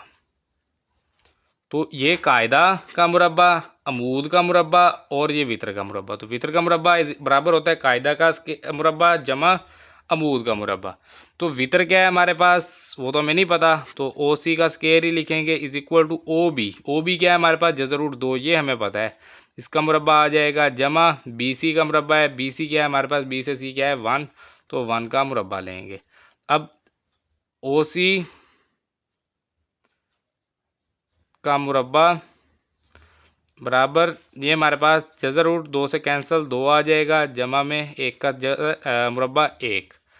तो ये जज़र रूट लेंगे, ओ सी का मुरब्बा जज़र रूट इज इक्वल टू 2 जमा 1 3 और इसका भी जज़र रूट। तो ये जज़र रूट 2 से कैंसिल, ओ सी बराबर किसी आ गया हमारे पास जज़र रूट 3 के। तो ये जो हमारे पास ओ से लेके सी तक ये जो डिस्टेंस है, ये जो हमारे पास सफ़र है, ये कितना है जज़र रूट 3 का, और यही तो हमें चाहिए था। अब हमें ये पता चल गया कि जज़र रूट 3 का डिस्टेंस होता कितना है। पहले तो हमें पता ही नहीं था कि होता कितना है, लेकिन अब हमें ये पता चल गया कितना होता है। दोबारा से प्रकार को उठाएंगे और अब ये इसको यहाँ तक ले जाएंगे, तो ये आ गया। अब ये जो मैंने प्रकार यहाँ पर खोली हुई है, ये हमें पता है कि ये जज़र रूट 3 है। तो इसको यहाँ ओ पॉइंट पर रखेंगे, ये मैंने यहाँ पर इसको रख दिया, ये आ गई यहाँ पर। तो अब यहाँ से जो है हम इसको स्टार्ट करेंगे घुमाना, और ये इस तरह से हम इसको लेते हैं। ये अब हमें पता है कि ये जो जितना भी यहाँ से डिस्टेंस, यानी कि यहाँ से यहाँ तक जहाँ तक भी आप जाएंगे, ये जज़र रूट 2 है, यानी कि अगर यहाँ से यहाँ तक जज़र रूट 2 है तो यहाँ पर क्या होगा, सॉरी जज़र रूट 3, तो यहाँ पर भी जज़र रूट 3 होगा। जज़र रूट 2 आपने देखा था यहाँ पर, तो तकरीबन जज़र रूट 3 तकरीबन यहाँ पर आ गया। तो ये जो है ये हमने इसको यहाँ पर हमने दिखा दिया है इसके ऊपर अददी ख़त के ऊपर कि जज़र रूट 3 जो है वो 0 से जज़र रूट 3 कहाँ पर होता है। तो ये 1 और 2 के दरमियान यहाँ पर आएगा। इस तरह से हमने ये पिछले सवाल में भी हमने दिखाया कि जज़र रूट 2 कहाँ पर होता है, ये 1 होगा, ये 2 होगा, तो ये तकरीबन यहाँ पर आएगा। इस तरह से हमने इसमें भी दिखा दिया है कि ये जो है ये कहाँ पर आएगा। तो ये जो है ये हमारा जुज़ नंबर 2 जो है ये भी मुकम्मल हो गया है। उसके बाद ये है जी हमारे पास जुज़ नंबर 3, ये क्या है, 4 सही 1/3, इसको हमने शो करवाना है। तो सही कितना है जी 4, 1/3 जो है ये तो इजाफी है ना, इसमें जमा हो रहा है। तो इसको जो है वो हम कोशिश करेंगे कि 5 तक जो है वो हम इसको रख लें। तो यहाँ पर मैं इसको जो है ये हमारे पास आ गया जी 0, इसको मैं 0 कह देता हूँ। ये 1 2 3 4 5 और इधर भी इसी तरह से 1 2 3 4 5 इनको नाम देंगे जी। ये हमारे पास 1 है, ये 2 है, ये 3, ये 4, ये 5 और इसी तरह से -1 -2 -3 -4 और ये -5 आ जाएगा। अब इसमें जो है हमें कहा गया 4 से ही 1/3। सबसे पहले जो काम है ना वो आपने चले जाना है जी, 4 जो है क्या है जमा में है, तो जमा में चले जाएं 0 से 4 तक। 0 से चले जाएं 1 2 3 4, 4 तक आ गया ना। उसके बाद क्या है 1/3, इसके करें आप 3 है ना, नीचे डिवाइड में जितना भी होगा, यानी कि बटा के नीचे जितना होगा ना आपने इसके उतने हिस्से करने। 4 है ना, 4 अगले के उतने हिस्से करने। जैसे 3 है ना, तो 3 के हिस्से करने के लिए 3 हिस्से करने के लिए हमें इसके अंदर 2 लाइन लगानी पड़ेंगी। तो अब कितने हिस्से हो गए इसके टोटल 3, यहाँ से 1 2 3, यानी कि जितने हिस्से करने होंगे उससे एक कम लाइन लगाएंगे। तो कितनी लाइन लगाई हमने, 2 हिस्से कितने हो गए 3, 1 2 3, 3 में से 1, 4 मुकम्मल है, ठीक है सही है, और 3 में से 1 है। तो अगले के किए 3 हिस्से, उसमें से 1 है, तो उसमें से जो 1 है उस 1 को हम यहाँ पर जो है इस 1 को हम करेंगे हाईलाइट, और ये जो है ये हमारे पास 4 से ही 1/3 है। ये हमने नंबर लाइन के ऊपर जो है वो इसको ज़ाहिर कर दिया अददी ख़त के ऊपर। तो ये कंप्लीट हो गया। इसी तरह से इसका जुज़ नंबर जो है वो हमारे पास 4 है, इसको भी इसी तरह से करेंगे। सबसे पहले अब ये -2 है, सही कितना है जी -2, तो हमें 3 तक ही चाहिए। सो 3 तक के लिए जो है वो हम इसको जो है वो हम यहाँ पर इसको ले लेते हैं। ये हमारे पास आ जाएगा जी 0, इसको कहते हैं कि ये हमारे पास क्या होगा 1, ये होगा 2 और ये हमारे पास -1 -2 एंड ये माइनस। तो अब जो है मैंने 2 2 का रख लिया यहाँ पर फ़र्क, यानी कि ये 1 2 फिर ये 1 2 1 2, क्योंकि अब इसमें जो है वो हमें हिस्से ज़्यादा करने पड़ेंगे, तो मैंने कहा कि कोई मुश्किल ना हो इसलिए। अब यहाँ पर देखें कि अब हमें क्या क्या है जी, -2 तो मुकम्मल है, तो यहाँ से क्या करेंगे -2, तो ये आ गया मुकम्मल। अब -2 के बाद यानी कि जाना आपने इसी साइड पे है, ऐसा नहीं करना कि -2 से फिर आगे आने जाएगा, नहीं, ये माइनस है ना, तो 0 से माइनस के जाना है, -1 -2, उससे आगे कितना है जी 1/7, 7 है ना, तो इस बॉक्स के 7 हिस्से करने होंगे। 7 के लिए हमें 6 लाइन लगानी पड़ेंगी। तो 1 2 3 4 5 6, अब इसके हिस्से गिन लें जी, कितने हैं जी 1 2 3 4 5 6 7, तो ये आपने देखे कि 7 हिस्से बन गए हैं। -2 मुकम्मल है, उसके बाद 7 में से 1 है, 1/7 है ना, तो इसका मतलब है कि 7 में से 1, तो 7 में से 1 तक हमने रहना है। ये है जी 7 में से 1, 7 में से 1 है, इसको हम लिखेंगे ये -2 मुकम्मल है और 1/7 आ गया। तो ये इस तरह से इसको जो है वो हम ज़ाहिर करेंगे। उसके बाद आ गया जी 5/8, तो मुकम्मल 1 भी नहीं है, इसको और जो है वो हम ज़्यादा बड़ा रख लेते हैं। चले इसको हम यूज़ कर लेते हैं इस साइड को। इसमें क्या होगा कि ये इस पॉइंट को हम कह देते हैं कि ये हमारे पास पॉइंट है जी 0, ये इसको कह देते हैं 1 है, ये हमारे पास 2 है। इसी तरह से इधर जाएंगे तो ये -1 और ये -2। बस ये देखना है कि इनका जो है वो डिस्टेंस बराबर रहे, सफ़र इनका बराबर रहे, लंबाई बराबर रहे सबकी। तो ये आ गया जी। अब इसमें क्या है जी, हमें कहा गया है 5/8, मुकम्मल कुछ भी नहीं है तो 0 पर रहेंगे। 5/8 है, 8 है ना, तो इसके करने हैं जी डिवाइड में 8 है, इसके 8 ही से करने उसके लिए 7 लाइन लगानी पड़ेगी। तो 1 2 3 4 5 6 और ये 7, इसे गिन लें जी कितने हुए हैं, 1 2 3 4 5 6 7 8 ही से हो गए, 8 ही करने थे 8 हो गए। अब 8 में से कहाँ तक हमने जाना है, 5 तक। डिवाइड वाले जो है वो हिस्से बनाने हैं और जो ऊपर है वहाँ तक जाना है। पॉजिटिव है ना तो पॉजिटिव में ही रहेंगे ना, तो 5 तक जाना है। 1 2 3 4 5, 5 जो है ये आ गया यहाँ पर। तो इसको जो है वो हम कहेंगे कि ये हमारे पास 5/8 है और ये भी मुकम्मल होगा। इसी तरह से इसका जो है आखिरी जुज़ है जी 2 से ही 3/4। अब 2 मुकम्मल है, 3/4 जो है इसको हम चेक कर लेंगे। उसके लिए जो है वो हमें फिर जो है 3 तक ही तकरीबन हमें चाहिए, तो फिर इसको यूज़ कर लेते हैं हम। इस साइड को 7 पर रखेंगे तो ये 1 2 और यहाँ पर 3 आ जाएगा, और इसी तरह से ये 1 2 और यहाँ पर 3 आ जाएगा। तो इसको हम कहेंगे कि ये हमारे पास है जी 0 1 2 3 -1 -2 -3। अब 2 मुकम्मल है, यहाँ पर जो है हम 0 से आगे जो है 2 मुकम्मल तक जाएंगे, यानी कि ये 1 आ गया, ये 2 आ गया। उसके बाद जो है वो उससे अगले के 4 हिस्से करेंगे, यानी किसके करने 4 हिस्से, 3 लाइन लगाएंगे, 1 2 3, कितने हिस्से हो गए, 1 2 3 4। उन 4 हिस्सों में से 3 तक हमने जाना है। तो एक हिस्सा यहाँ पर मुकम्मल होगा, दूसरा यहाँ पर मुकम्मल होगा, तीसरा यहाँ पर, उससे अगले चौथा है ना, तो तीसरे तक जाना है। तो ये आ गया तीसरा, इसको कहेंगे ये हमारे पास 2 से ही 3/4 है। तो ये जो है ये हमारे पास इसका जो है वो अददी ख़त आ जाएगा। तो इसी के साथ जो है हमारा सवाल नंबर 2 जो है ये भी मुकम्मल हो गया है। ये है जी हमारे पास सवाल नंबर 3। इसमें मैं कहा गया है दर्ज झेल मतवाली कसूर इशारिया को P/Q की शक्ल में ज़ाहिर करें, जबकि P और Q सही अदाद हैं। तो वो हमने पहले बात की, सही अदाद कौन से होते हैं जी, 0 +-1 जमा -2 जमा -3 और ये चलते जाते हैं, ये होते हैं सही अदाद। तो P और Q जो है ये सही अदाद है और Q जो है ये गैर सिफर अदद है, यानी कि ये सिफर जो है ये नहीं है। तो जुज़ नंबर 1 है, इसका 0.4, इसको हमने P/Q की फॉर्म में लिखना है। सबसे पहले लिखेंगे फ़र्ज़ करें, फ़र्ज़ करें, फ़र्ज़ क्या करना है जी, इसको हम कह देते हैं x, x = 0.4 और 4 के ऊपर है जी बार। तो ये क्या होगा, x = 0.44444 और ये चलता जाएगा। अब इसमें आपने ये देखना है कि कितने अदाद हैं जो बार बार दोहराए जा रहे हैं। जैसे यहाँ पर 4 है तो 4 बार बार दोहराया जा रहा है, मतलब एक ही अदद है 4, वो दोहराया जा रहा है। यहाँ पर अगर इस तरह होता 3 2 5 3 2 5 3 2 5 और ये चलता जा रहा है, तो इसमें कितने होते 3। और अगर हो 4 2 4 2 4 2 और ये चलता जाए तो इसमें कितने होंगे 2 2। तो ये आपने सबसे पहले देखना है कि कितने अदद दोहराए जा रहे हैं। अगर एक अदद दोहराया जा रहा है तो 10 से ज़रब करेंगे, 2 दोहराए जा रहे हैं तो 100 से, 3 दोहराए जा रहे हैं तो 1000 से ज़रब करेंगे। ये आपने सबसे पहले देखना है। तो इसमें कितने दोहराए जा रहे हैं, 1। इसको कह देते हैं जी मसावात 1। तो मसावात 1 को 10 से ज़रब देने से, ज़रब देने से 10 से ज़रब देंगे, ये हमारे पास 10x हो जाएगा, बराबर में हमारे पास 10 × 0 जमा 0.444 और ये चलता जाएगा।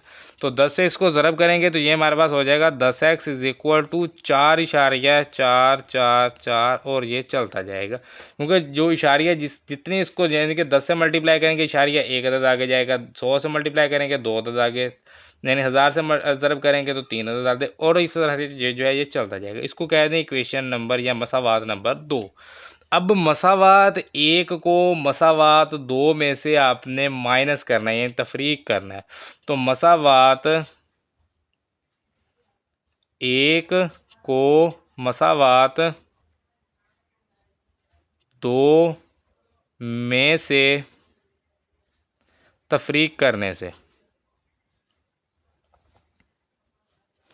तफरीक करना है मसावात एक को दो में से। तो पहले दो लिखेंगे, 10x बराबर 4.444 और चलता जा रहा है। इसमें से हमने माइनस करनी है मसावात एक की जो हमारे पास इसकी आप कह सकते हैं कि लेफ़्ट साइड है, या इसको उल्टी साइड कहेंगे कि जो उल्टी साइड है तो वो हमारे पास क्या होगी, x है तो उसको उल्टी साइड पे लिखेंगे, जो सीधी साइड है उसको सीधी साइड पे लिखेंगे, 0.444 और ये अप टू 100 ऑन चलता जाएगा। तो 10x में से x माइनस करेंगे तो ये आ जाएगा 9x, और इधर से 4.444 में से माइनस करेंगे 0.444, तो ये रह जाएगा टोटल 4, क्योंकि इशारिया वाले सारे तो माइनस होगी, इशारे से अगली वैल्यू सेम है ना, माइनस हो जाएंगी। तो 9x जो है ये बराबर है 4 के, तो x जो है ये बराबर हो जाएगा 4, 9 ज़रब है x के साथ, इधर आएगा तकसीम हो जाएगा। तो x बराबर है जी 4/9 के, और ये हमारे पास p बटा q की फॉर्म है, जहाँ पर p की वैल्यू 4 और q की वैल्यू 9 है। तो ये हमारा जुज़ नंबर 1 मुकम्मल हो गया है। उसके बाद ये है जी हमारे पास जुज़ नंबर 2 0.37 और इसके ऊपर है जी बार। तो वही काम करेंगे, फ़र्द करें, x बराबर है 0.37 और इसके ऊपर है जी बार। तो x बराबर हो जाएगा 0.373737 और ये चलता जाएगा। इसको मसावात एक कह देते हैं। अब देखें कितने जो अदद हैं वो हमारे पास जो है वो दोहराए जा रहे हैं। तो 3737 यानी कि दो अदद हैं, तो इसको किससे ज़रब करेंगे, 100 से, यानी कि एक के साथ उतने ज़ीरो लगाएंगे जितने अदद हैं। तो मसावात एक को 100 से ज़रब देने से, तो ये हमारे पास हो जाएगा जी 100x बराबर आ जाएगा 100 इंटू 0.373737 और ये चलता जाएगा। तो 100x बराबर है, जितने ज़ीरो हैं इशारिया उतने अदद आगे चला जाएगा। तो कितने ज़ीरो हैं, दो, तो एक दो अदद आगे जाएगा, 37 इशारिया 37 37 37 और ये चलता जाएगा। आप कहेंगे कि यहाँ पर 3 बार है, यहाँ पर 4 बार आएगा, तो यहाँ पर अनलिमिटेड टाइम है, इसका कोई हिसाब नहीं है, ये चलता जाएगा। इस तरह ये भी चलता जाएगा, आप जितने मर्जी लिखते जाए उसको कोई जो है वो मसला नहीं। इसको कहेंगे मसावात 2। तो फिर वही काम, मसावात एक को मसावात दो में से तफरीक करने से,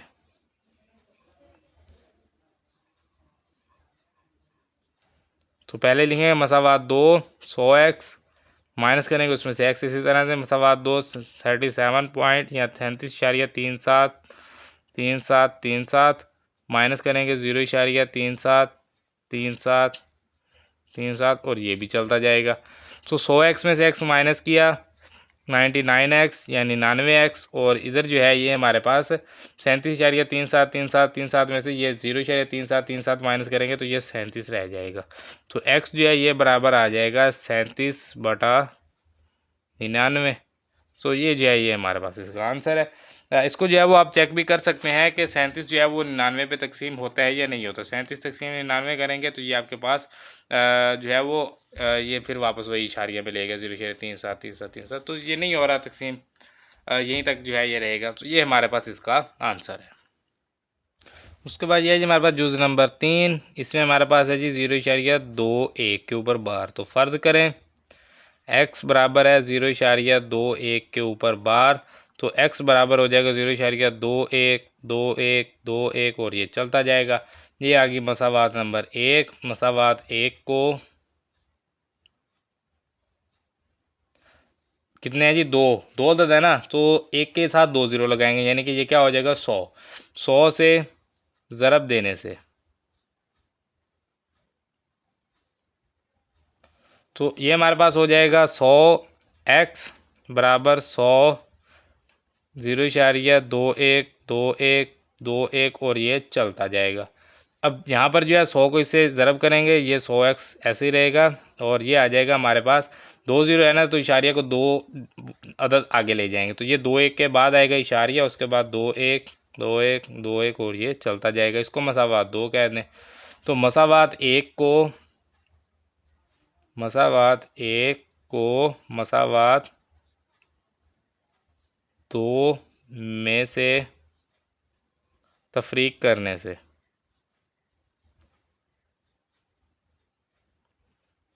तो मसावात 2 है हमारे पास, 100x माइनस करेंगे x बराबर 21.2 1 माइनस करेंगे 0.2 1 और ये चलता जाएगा।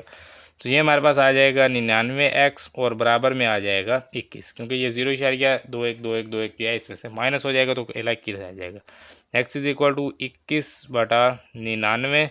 21 और 99 दोनों ही 3 पर तकसीम होते हैं, तो x बराबर आ जाएगा 7/33। तो ये जो है ये हमारे पास इसका आंसर है। P/Q की फॉर्म आ गई है। हमारा जो सवाल नंबर 3 है ये मुकम्मल हो गया है। उसके बाद ये है जी हमारे पास सवाल नंबर 4, दर्ज झेल में इस्तेमाल होने वाली खासियत का नाम बताएं। अब कौन सी खासियत इस्तेमाल हो रही है जी, ये हमने बताना है। अब इसके लिए सबसे पहले तो आपको खासियत का पता होना चाहिए। अगर आपको खासियत का पता नहीं होगा तो फिर आप जो है वो नहीं बता सकेंगे। तो ये है जी बुक हमारे पास, यहाँ पर देखते हैं जी खासियत। तो सबसे पहले जी हमारे पास हकीकी आदाद की जमी खासियत। तो इसमें क्या है कि ए जमा बी होगा, क्या है जी ए जमा बी है, और ये क्या कर रहे हैं, ये बिलोंग कर रहे हैं रियल नंबर से, यानी कि कोई भी नंबर हकीकी आदाद से, इसको हकीकी आदाद जो है हकीकी आदाद को जो है वो शो करता है, यानी कि रियल नंबर इसको कहते हैं और ये हकीकी आदाद ही होते हैं। तो ए जमा बी जो है ये कहाँ से होगा, इसका मतलब है बिलोंग कर रहे हैं, यानी कि ये हकीकी आदाद में से होगा ए बी और बी भी। तो इसको कहा जाएगा ये खासियत है बंदिश है, यानी कि इसको बंदिश बंद करने का जो है वो तरीका है ये हमारे पास ए और बी को।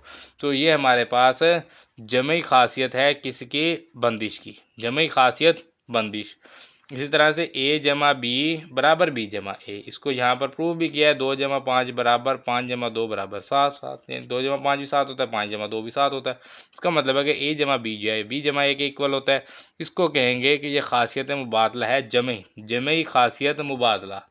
इसी तरह से आगे आ जाए जी, ए जमा ब्रैकेट में बी जमा सी, इधर ब्रैकेट पहले लगाएंगे, ए जमा बी बाद में सी है। उसको यहाँ पर प्रूव किया है कि 2 जमा 3 जमा 5 और 2 जमा 3 जमा 5, यानी कि 3 5 को पहले जमा किया, उसमें 2 जमा किया 10 आया। यहाँ पर 2 3 को पहले जमा किया, फिर 5 जमा किया तो 10 आया। इसको कहा जाता है जमई खासियत तलाजुम। जमई साथ लाजमी लगाना है, ये जो जमी है ना ये सभी के साथ लगेगा। उसके बाद आ जाएगा ये ए जमा 0 करें तो वो बराबर ए होता है, या 0 जमा ए करें वो भी ए होता है। इसी तरह 5 जमा 0 बराबर 5, या 0 जमा 5 करेंगे तो 5। ये उसको प्रूव किया हुआ है कि ये बिल्कुल सही है। तो इसको कहा जाता है ये हमारे पास जमई ज़ाती अंसर है, जमी ज़ाती अंसर। ये आपने नाम इनके याद करने हैं जी, ये अब मैं आपको समझाई जा रहा हूँ, बाकी आपने इनको याद करना है। इसी तरह से ए जमा माइनस ए या माइनस ए जमा ए बराबर 0। ए जमा माइनस ए है ना, इसको आप ए माइनस ए भी लिख सकते हैं, एक ही बात होती है। ए माइनस ए लिख लें, ए जमा माइनस ए लिख लें, एक ही बात है। तो 6 जमा माइनस 6 या माइनस 6 जमा 6 ये 0 होते हैं, इसको कहते हैं ये है जमई माकूस। तो ये आ गई जमा में, और सेम यही सारी जो हैं ये ज़रब में भी होती हैं, तो इनको ज़रबी खसूसियात कहा जाता है। ज़रबी खसूसियात में वही आ गया, ए ज़रब बी जो है ये बिलोंग करेगा रियल नंबर से, इसको खासियत बंदिश कहा जाता है, ज़रबी खासियत बंदिश। वही बात आ गई, खासियत बंदिश वो जमी थी, ये ज़रबी है।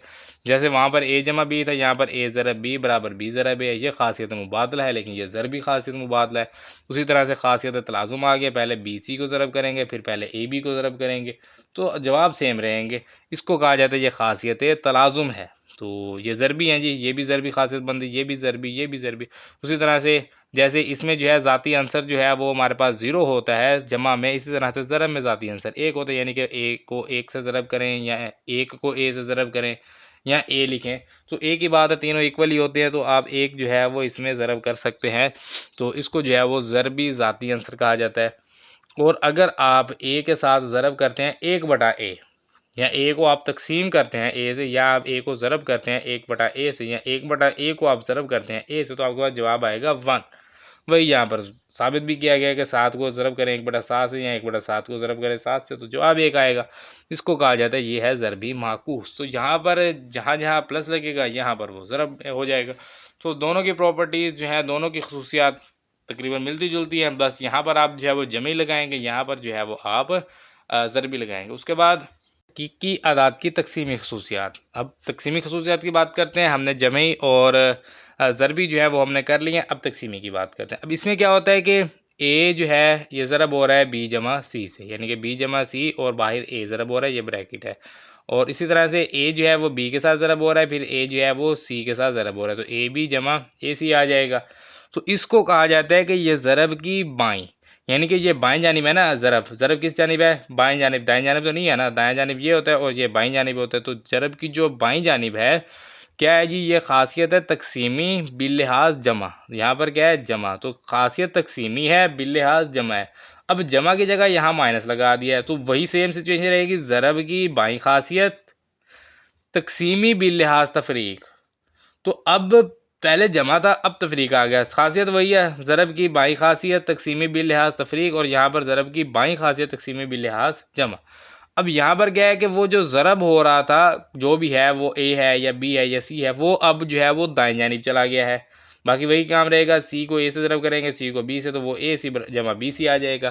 तो अब जो है ये हमारे पास ज़रब की दाई खासियत, क्योंकि ज़रब किस तरफ है, दाई तरफ, तो ज़रब की दाई खासियत तकसीमी बिल्लिहाज जमा, इस जमा की जगह माइनस आएगा, तो ज़रब की दाई खासियत तकसीमी बिल्लिहाज तफरीक।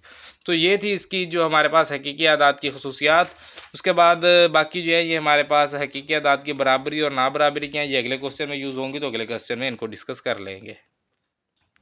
तो ये है जी हमारे पास सवाल नंबर 4, दर्ज झेल में इस्तेमाल होने वाली खासियत का नाम बताएं। जुज़ नंबर 1 है जी इसका ए जमा 4 जमा बी और ए जमा 4 जमा बी, यानी कि वैल्यू तो वही है, सारी आदात वही हैं, लेकिन क्या है कि यहाँ पर ब्रैकेट पहले दो पर लगी हुई है, यहाँ पर ब्रैकेट लास्ट दो पर लगी हुई है। तो ये हमने खासियत तलाज़ुम पढ़ी है जमा की, क्योंकि जमा है ना, तो जमई खासियत तलाज़ुम। तो यहाँ पर लिखेंगे ये कौन सी है जी, जमई खासियत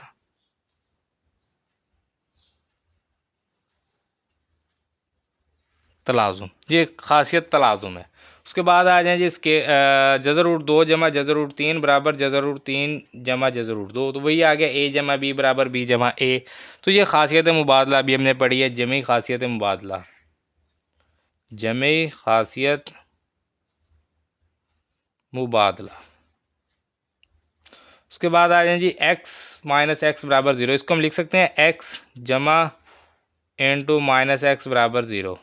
तो इसको इस तरह लिख लें। तो ये अब ए जमा माइनस ए बराबर ज़ीरो वाला आ गया, जिसको हमने जमई माकूस कहा था। तो ये हमारे पास है जी जमई माकूस। उसके बाद है जी ए इंटू बी जमा सी बराबर ए बी जमा ए सी, यानी कि ए बी के साथ ज़रब होगा, ए सी के साथ ज़रब होगा। तो सबसे पहले देखेंगे कि ये दाईं जानिब है या बाईं जानिब, तो बाईं जानिब है। और किसके लिए है, ज़रबी बाईं बाईं जो है वो हमारे पास ज़रब की बाईं खासियत है, तकसीमी बिल्लिहाज जमा या तफरीक, तो जमा है।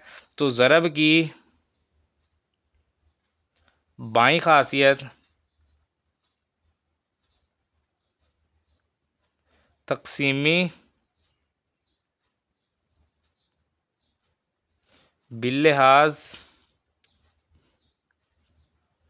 जमा। तो ये ज़रब की बाईं खासियत है और बिल्लिहाज किसके है जी, जमा के। उसके बाद आ जाए जी 16 जमा 0 बराबर 16। अब ए जमा 0 बराबर ए या 0 जमा ए बराबर ए वाली आगे बात जो जमई ज़ाती आंसर जिसको हमने कहा कि ये हमारे पास जमई ज़ाती आंसर है, जमई ज़ाती आंसर, ये हम बात कर चुके हैं, ये मैंने आपको सारी खसूसियात बताई हुई हैं। तो आप वहाँ से भी जाके जब देख लेंगे ना, ये नाम पढ़ के आप ढूंढ लेंगे, तो वहाँ पर आपको मिल जाएगा जमी ज़ाती आंसर में यही चीज़ है, बिल्कुल 16 की जगह ए लिखा होगा बस। उसके बाद आ जाए जी इसके जुज़ नंबर 6 पे 100 ज़रब 1। तो 100 ज़रब 1 जो है ये बराबर है 100 के। तो ये भी ज़ाती आंसर है, लेकिन ये अब ज़रब का है, तो इसको लिखेंगे ज़रबी ज़ाती आंसर, ज़रबी ज़ाती आंसर। उसके बाद है जी वही बात आ गई, 4 ज़रब इंटू 5 ज़रब 8, 4 ज़रब 5 ज़रब 8। तो पहले आखिरी दो को ज़रब करना है, फिर पहले दो को ज़रब करना है, तो एक ही बात है। तो ये हमारे पास जो है ये खासियत तलाज़ुम है, हमने बात की ज़रबी खासियत तलाज़ुम, ज़रबी खासियत तलाज़ुम। जमा होगा तो जमी खासियत तलाज़ुम, ज़रब होगा तो ज़रबी खासियत तलाज़ुम। उसके बाद आ गया जी ए बी बराबर बी है, तो वही बात आ गई खासियत मुबादला की, पहले हमने जमी की है, ये अब ज़रबी है, तो ज़रबी खासियत मुबादला।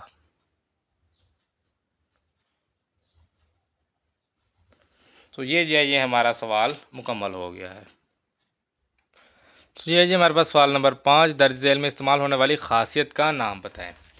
तो खासियत जो है वो हमें पहले पता होनी चाहिए इनकी, तो इनकी खासियत जो है वो हम पहले देख लेते हैं जी। इसके लिए जो है वो हमें फिर से बुक की तरफ आना होगा, पेज नंबर 8। हकीकी आदाद की बराबरी की खसूसियात। हकीकी आदाद की बराबरी की खसूसियत कौन सी होती हैं? ये होता है फॉर ऑल। इसका मतलब है फॉर ऑल, ये उल्टा ए जो है ये फॉर ऑल यानी कि सब के लिए। ये ए उल्टा जो है ये सब के लिए, इसको कहा जाता है कि सब के लिए। ए जो है ये कहाँ से होगा? बिलोंग करेगा, यानी कि कहाँ से होगा? ये रियल नंबर से होगा, यानी हकीकी आदाद से होगा। यही बातें सब यहाँ पर की गई हैं, तो इनकी हमें ज़रूरत नहीं है। ए बी सी जो है ये भी ए बी सी बिलोंग कर रहा है सब के लिए, सब के लिए, सब के लिए, तो उसकी ज़रूरत नहीं है। हमारा काम है ये वैल्यू, यानी कि ए बराबर है ए, तो ये होगी खासियत अक्सी बराबरी की। उसके बाद आ जाए जी ए बराबर बी होगा तो बी बराबर होगा ए के। ए बराबर अगर बी है तो बी किसके बराबर होगा? ए के। तो ये भी बराबरी की खासियत है तशाकुल। इसी तरह से अगर ए बराबर बी और बी बराबर सी होगा, ए बराबर बी भी हो और बी बराबर सी भी हो, तो ए जो है ये बराबर होगा सी के, यानी ए बी के बराबर है, बी सी के बराबर है, तो ए सी के बराबर। तो ये जो है ये हमारे पास बराबरी की खासियत मुतादियत है। इसी तरह से ए बराबर हो बी के तो ए जमा बी सी बराबर बी जमा सी करेंगे तो वो वही बात रहेगी, इसका कोई भी जो है वो फ़र्क नहीं है। तो यहाँ पर जो है ये अब हमारे पास अगर फ़र्ज़ करें 5 है और इधर भी 5 है, यानी कि ए बराबर है किसके? बी के। तो अब 5 में जो है वो हम जमा कर देते हैं 3 और इधर भी 5 में 3 जमा कर देते हैं, तो फिर 8 बराबर 8 रहेगा। अगर ए बराबर है बी के तो उसमें आप सी को जमा कर दें या उसमें से आप सी को माइनस कर दें, दोनों साइडों में बराबर जो है वो आप प्लस या माइनस कर देंगे तो वो आपके पास जो है वो वही वैल्यू रहेगी। इसको कहा जाता है जमी खासियत।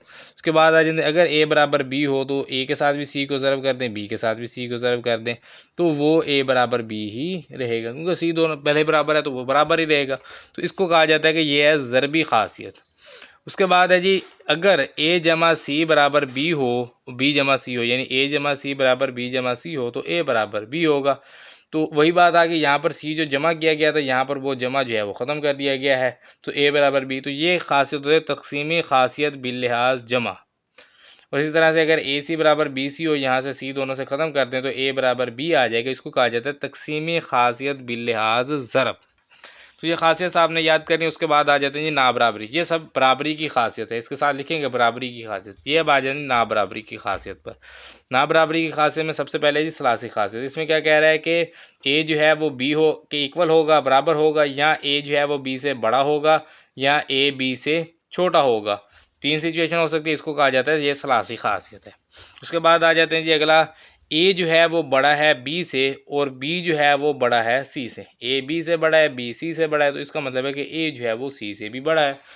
क्योंकि अगर फ़र्ज़ करें ए 5 है बी 4 है और सी क्या होगा 3, ए बी से बड़ा है बी सी से बड़ा है, तो 5 3 से बड़ा नहीं है, तो जाहिर सी बात है बड़ा है, तो ए जो है वो सी से बड़ा होगा। इसी तरह से अगर ए बी से छोटा है और बी सी से छोटा है तो इसका मतलब है कि ए बी सी से छोटा है। इसको कहा जाता है ना बराबरी की खासियत मुतादियत। उसके बाद जाते हैं अगर ए बड़ा है बी से तो ए जमा सी जो है वो भी बड़ा होगा बी जमा सी से। इस तरह से अगर ए छोटा है बी से तो ए जमा सी जो है ये भी छोटा होगा बी जमा सी से। इसको कहा जाता है ना बराबरी की जमी खासियत।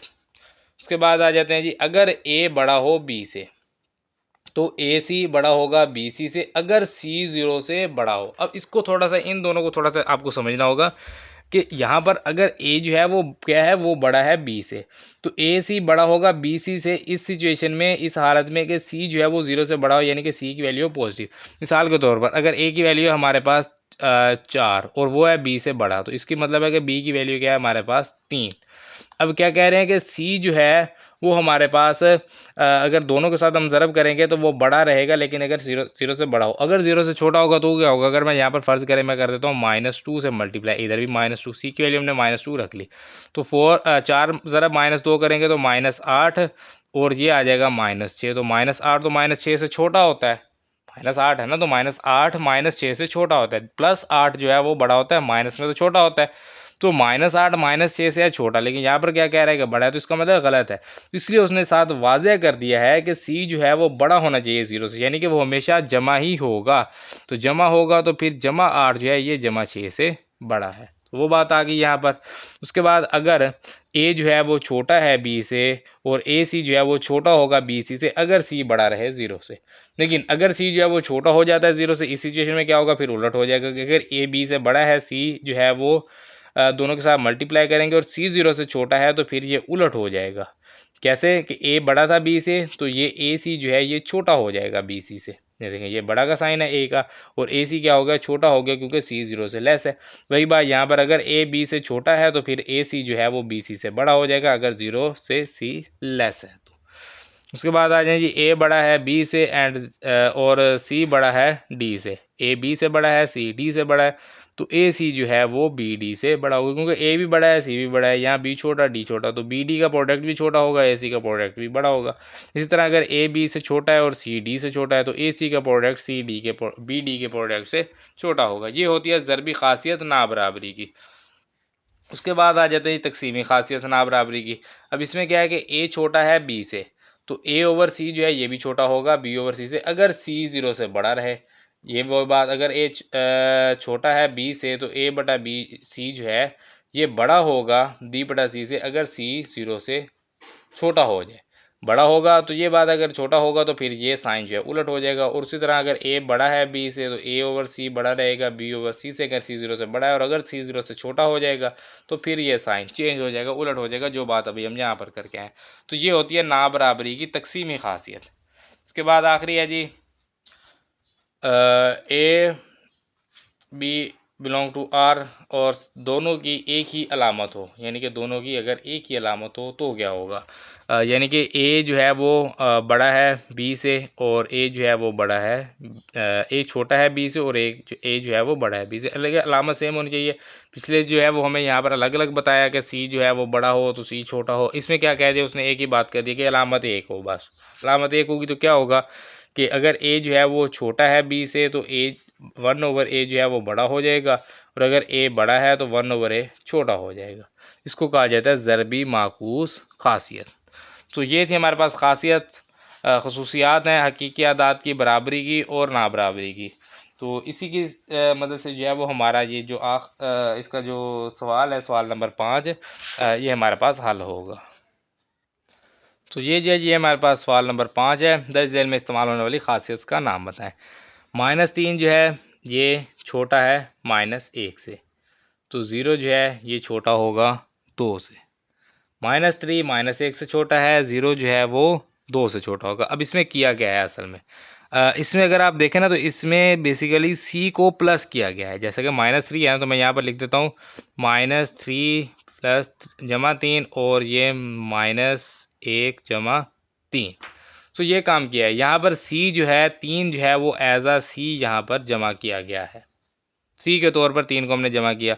तो -3 जमा 3 0, -1 जमा 3 2। तो यही बात आ गई कि अगर -3 छोटा है -1 से, लेस है यानी कि छोटा है -1 से, तो इसमें अगर दोनों तरफ सी जो है 3, सी की वैल्यू क्या रखी 3, अगर दोनों तरफ अगर हम जमा कर देंगे तो ये 0 जो है ये छोटा हो जाएगा 2 से। तो ये कौन सी खासियत है, ये हमारे पास ना बराबरी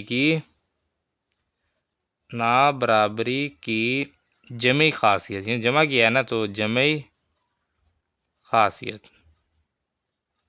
उसके बाद आ जाए जी, अगर ए छोटा हो बी से हो तो 1/a बड़ा होगा 1/b से। तो ये आखिरी जो हमने पढ़ी ना बराबरी की ज़रबी माकूस खासियत, ना बराबरी की ज़रबी माकूस खासियत। उसके बाद अगर ए छोटा हो बी से हो तो ए जमा बी छोटा होगा बी जमा सी से। तो वही बात आ गई, यहाँ पर सी की वैल्यू हमें दी नहीं गई थी, यहाँ पर दी गई है, बस वही बात है। बाकी जमा सी और जमा बी तो वही आ जाएगी ना बराबरी की जमी खासियत।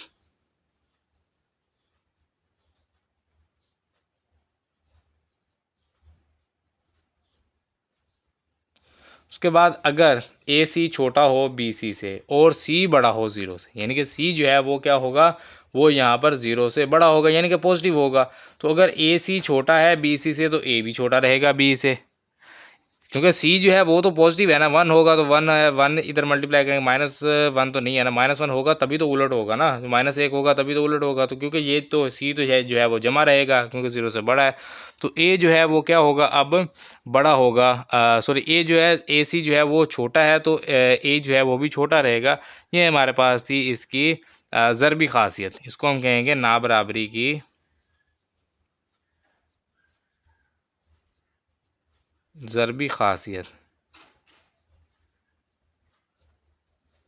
उसके बाद वही बात आ गई, ए सी छोटा है बी सी से, और यहाँ पर क्या है जी, सी छोटा हो गया 0 से। अब सी छोटा हो गया तो ये पहले छोटा था, तो अब ए जो है वो बड़ा हो जाएगा। तो अब ए जो है वो बड़ा हो जाएगा, तो इसका मतलब है कि ये भी वही ना बराबरी की ज़रबी खसूसियत है। एक ही बॉक्स में ये सारी कुछ दिया हुआ था, ना बराबरी की ज़रबी खासियत।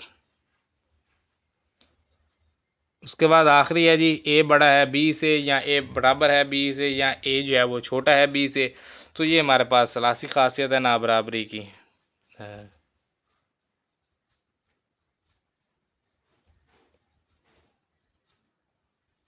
सलासी खासियत ना बराबरी की इसको इसलिए कहा है क्योंकि दो वैल्यूज जो हैं वो तो ना बराबरी की है ना, एक बराबरी की है, दो तो ना बराबरी की हैं, तो इसको सलासी खासियत सिर्फ कहते हैं। ना बराबरी अगर आप नहीं भी लिखेंगे तो कोई इशू नहीं है। तो ये जो है ये हमारा सवाल नंबर 5 जो है ये भी मुकम्मल हो गया है। उसके बाद ये है जो हमारे पास सवाल नंबर 6, दर्ज झेल के दरमियान दो नाती का तादाद मालूम करें। आखिरी सवाल है और बहुत ही आसान है।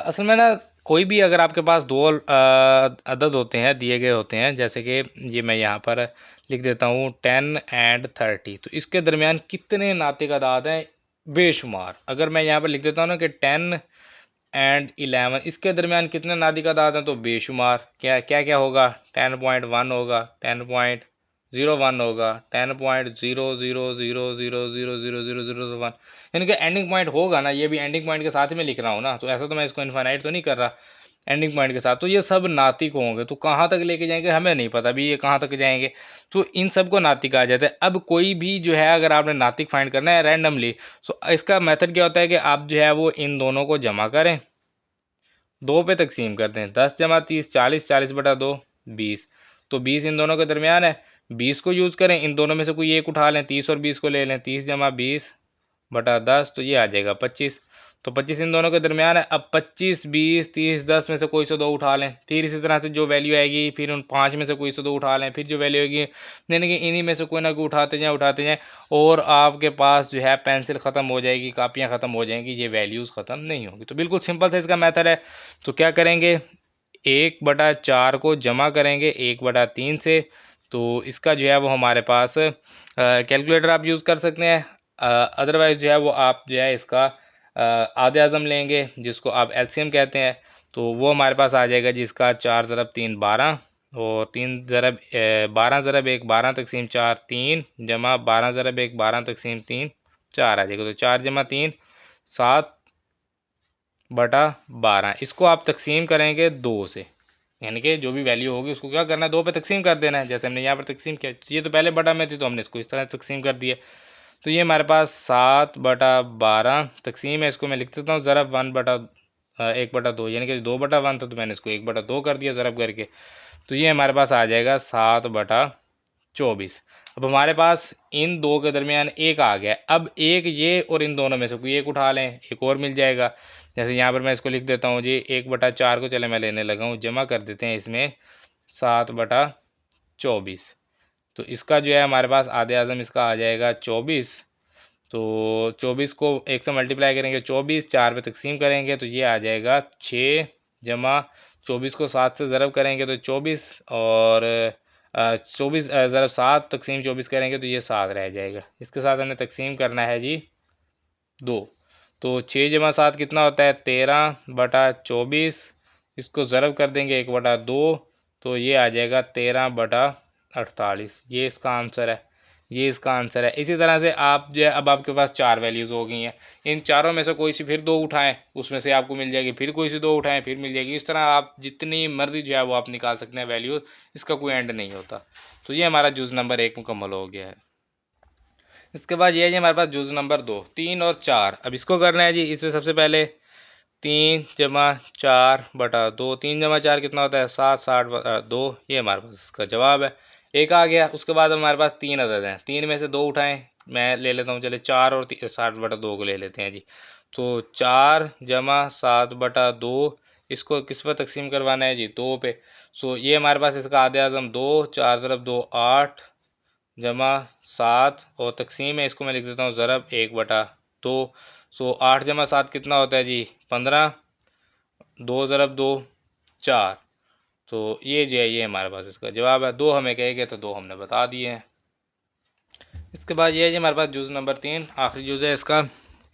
इसमें भी दोनों को जमा करेंगे, 3/5 जमा 4/5। आप तकसीम में भी 2 लिख सकते हैं, अदरवाइज़ आप ऐसे भी लिख सकते हैं अगर लिखना चाहें, इसको कोई इशू नहीं है। तो ये इसका जो एलसीएम है या इसका आधे आज़म है वो हमारे पास आ जाएगा 5 और ऊपर आ जाएगा 3 जमा 4। इसको हम लिख देंगे मल्टीप्लाई 1/2, यानी कि ये इसको 1/2 को अलग लिख दिया, इसको हमने अलग लिख दिया है। तो ये 3 जमा 4 कितना होता है जी, 7/5 ज़रब 2 10 हो जाएगा। बाकी अगर आप इस तरह से नहीं लिखना चाहते तो आप इसके साथ लिखेंगे डिवाइड, लिख के फिर 2 लिखेंगे, फिर उसको मल्टीप्लाई करके 1/2 कर देंगे। उसके बाद अब हमारे पास हैं जी 3 टोटल अदाद आ गए हैं, तो इनमें से 2 उठाएंगे, एक 4/5 ले लेते हैं, एक 7/10 है, जमा 4/5 और इसको तकसीम कर देंगे 2 से। तो इसका जो आधे आज़म है वो हमारे पास आ जाएगा 10। 10 ज़रब 7 तकसीम 10 करेंगे तो 7 जमा 10 ज़रब 4 तकसीम 5 करेंगे तो ये आ जाएगा 8 और ज़रब में 1/2। तो ये हमारे पास 15/10 ज़रब 2 हो जाएगा 20। 15/20 है, तो ये हमारे पास हो जाएगा 5 पे तकसीम करेंगे 3/4।